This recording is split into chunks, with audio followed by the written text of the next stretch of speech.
Lanjut lagi kegiatan kita selepas raya guys, mengemas rumah yang lama kita tinggalkan. Jadi guys, untuk lepas raya ni banyak yang mencari kita, minta tolong ini tu. Belum bisa kita lanjut progres atau program kita macam biasa.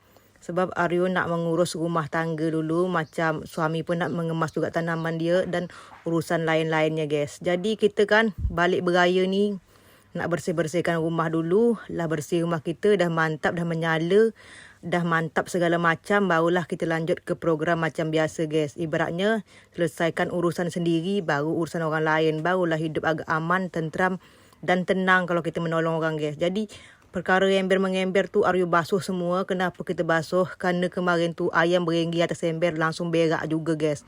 Ayam suami betul-betul degil guys, nak kita jual sayang pula kan. Itulah peramai kita sebab kawasan Aryo ni agak sunyi.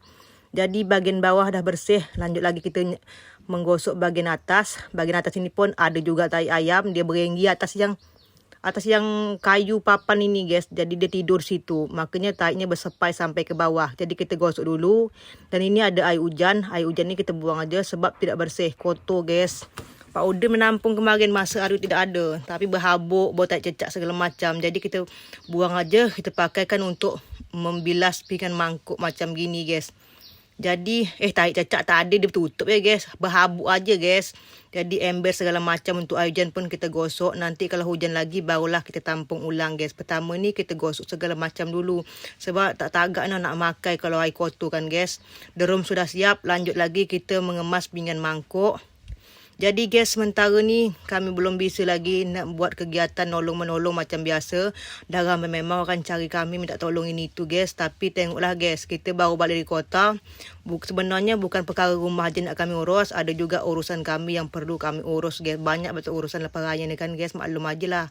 Mereka pun tahu kan guys, nampak lancar aja hidup kami ni guys. Tapi banyak urusan tepi nak kami urus. Pertama-tama ni kan kita nak bersihkan rumah dulu.